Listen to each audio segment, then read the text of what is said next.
নমস্কার, welcome back to the channel my wonderful life. আশা করি আপনারা সবাই ভালো আছেন। আমি আগে থেকে এখন অনেকটাই ভালো আছি। জানেন, আমি শ্বাসকষ্টের কারণে কলকাতাতে দুটো হাসপাতালে পরপর ভর্তি ছিলাম। তো হায়দ্রাবাদ এআইজিতে আমার আগে থেকেই 29শে জুন অ্যাপয়েন্টমেন্ট নেওয়া ছিল। তো সেই অনুযায়ী আমি 29শে জুন হায়দ্রাবাদেও গেছিলাম দেখাতে। তো সেটারই আপডেট আপনাদের কিছুতেই দিয়ে উঠতে পারছিলাম না। কারণগুলো হচ্ছে, একটা, আমার হায়দ্রাবাদ জার্নিটার আগেও আমার শ্বাসকষ্ট হয়েছিল, যেটা নিয়ে আমি আপনাদের ভিডিও পোস্ট করেছিলাম। আর যেটা হচ্ছে, আমার আসা যাওয়া দুটো জার্নি অনেক লেট নাইটে হয়েছিল। সেই কারণে আমার যেটা হয়েছে যে আমার ঘুমটা হয়নি। জার্নিটার আমার একটা বেশ ভালো কষ্ট হয়েছে এবারে। হায়দ্রাবাদে প্রচণ্ড গরম ছিল, মানে যখন আমরা হোটেল বুক করলাম, ইউজুয়ালি তো আমাদের এসি রুম লাগতো না। তো এবারেও আমরা সেরকমই একটা রুম নিয়েছিলাম। আর হায়দ্রাবাদে প্রচুর পেশেন্টের ভিড়ও ছিল, রুমও পাওয়া যাচ্ছিল না ঠিকমতো। তো আমি যে রুমটা নিয়েছিলাম সেই রুমটায় এসি ছিল না। তো সেই কারণে হচ্ছে রাত্রিবেলা ঘুমোতেও পারছিলাম না। প্লাস হচ্ছে আবার সারা দিন হচ্ছে হাসপাতালেই বসে বসে কেটে যাচ্ছিল। সেই কারণে আমি ফিরে এসেও বেশ অনেকটা অসুস্থ ছিলাম। পৌঁছলাম সকালে, সেদিনই দুপুর 12টায় আমার অ্যাপয়েন্টমেন্ট ছিল। কিন্তু স্যার এত ব্যস্ত ছিলেন যে সেদিন প্রায় সারা দিনই বসে থাকলাম। রাত্রি 8:30টার সময় আমি স্যারকে দেখাতে পেরেছি, তা ওনার প্রসিডিওর রুমে। ওখানে উনি দেখে আমায় কী কী টেস্ট করতে হবে, প্যানক্রিয়াসের জন্য আমার শ্বাসকষ্ট হচ্ছে কিনা এসব দেখবেন বলে তাড়াতাড়ি ওই টেস্টগুলোই শুধু লিখে দিয়েছিলেন। তো সেগুলো আমি নেক্সট ডেতে, যেহেতু খালি পেটে কিছু পরীক্ষা ছিল, সেগুলো সমস্ত কিছু করে রিপোর্ট কালেক্ট করে নেক্সট ডে মানে 30শে জুন রাত্রি 9:30টার সময় স্যারকে দেখাতে পারি। তখন দেখাই।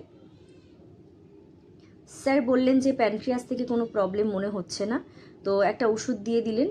তো সেটা একটা নতুন একটা মেডিসিন দিলেন, যেটা দিয়ে উনি বলতে চাইলেন যে আমি খুবই স্ট্রেস করছি, হয়তো আমার অ্যাংজাইটি হচ্ছে আর আমার রেস্ট দরকার। তো সেরকমভাবে উনি আমাকে একটা মেডিসিন দিলেন, যেটা আমাদের প্যানক্রিয়াসের ট্রিটমেন্টে পেইন কিলারের সঙ্গে ওই মেডিসিনসগুলো দেওয়া হয়, যাতে কিনা এগুলো নাকি একসঙ্গে করে আমাদের পেইন ম্যানেজমেন্টে অনেক হেল্প করে। তো সেরকম একটা মেডিসিন দিলেন। তো আমি স্যার বললেন তুমি যেতে পারো, কলকাতায় ফিরে যেতে পারো। 31শে জুন আমার রাত্রে ফ্লাইট ছিল। তো আমি ভাবলাম যে এই দিনটা আমি ডায়েটিশিয়ানকেও দেখিয়ে নেব, তার সঙ্গে ওখানকার কোনো রেসপিরেটরি রিলেটেড কোনো পালমোনোলজিস্টকে দেখিয়ে নেব। তো সেই অনুযায়ী আমি 31 তারিখে গিয়ে যে ডক্টরকে পেয়েছিলাম তাকে দেখিয়েছিলাম। উনি আমাকে আরও দুটো টেস্ট দিলেন রেসপিরেটরি টেস্টগুলো করবার জন্য, কলকাতায় যেগুলো হয়েছিল সেগুলো বাদে। উনি সমস্ত দেখে বললেন যে এই মুহূর্তে যে লাংসের যা কন্ডিশন, তাতে আমার শ্বাসকষ্ট হওয়ার কথা নয়। কিন্তু যাই হোক, শ্বাসকষ্ট তো আমার হচ্ছিলই। উনি বললেন কিছু করতে হবে না, অ্যান্টাসিডসগুলো কন্টিনিউয়াসলি খেতে হবে। আপনার অ্যাসিডিটি হচ্ছে, সেই কারণে আপনার হতে পারে প্রবলেমটা। এছাড়াও আপনার মাসেল পেইন হয় কি না, এই সমস্ত জিজ্ঞাসা করলো। তো মাসেল পেইন আমার হয়, বিশেষ করে পায়ে আমার প্রচণ্ড যন্ত্রণা হয়। আর সারা গায়েই আমার মাঝে মাঝেই কিন্তু এই মাসেল পেইনটা হয়। এবারে এক তো আমাদের ডায়েটটা একটু এলোমেলো, প্লাস হচ্ছে আমি একটা জব করি, সব মিলিয়ে রেস্টের অভাব, ছোটো বেবি, তো এগুলোকে অতটাও পাত্তা দিই না।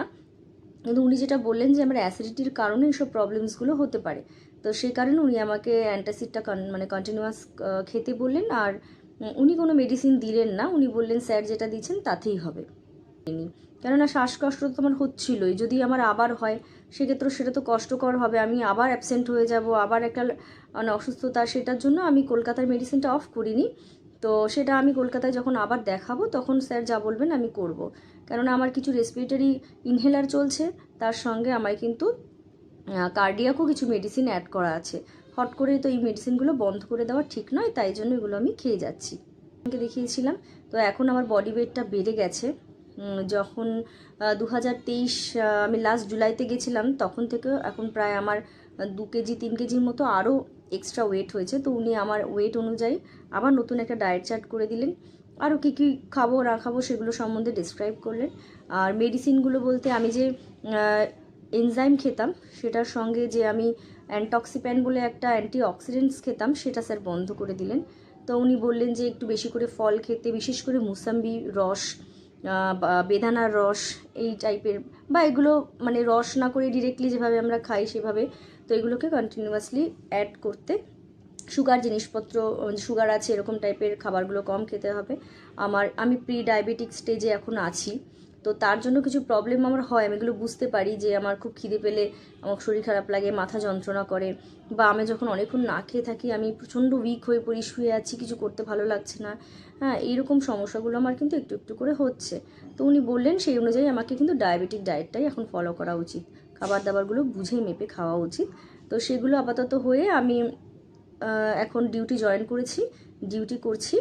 আর বাকি হসপিটাল রিলেটেড কিছু আপডেট আপনাদের দেব। আর আমার প্রথম যে ভিডিওটা, সেই ভিডিওটা কেন জানি না মিউট হয়ে গেছে, তো ওই ইনফরমেশানসগুলো আমি নতুন করে একটা তৈরি করার চেষ্টা করছি, করে আপনাদের খুব শিগগিরই ওটা পোস্ট করব। তো ততক্ষণ পর্যন্ত আপনারাও ভালো থাকবেন। আর যদি কিছু ইনফরমেশান আমাকে দেওয়ার থাকে অবশ্যই আমাকে মেসেজ করবেন, বা আমার থেকে যদি কিছু জানার থাকে অবশ্যই আমাকে জানাবেন। আমি যতটা পারবো আপনাদের সাহায্য করব। ধন্যবাদ।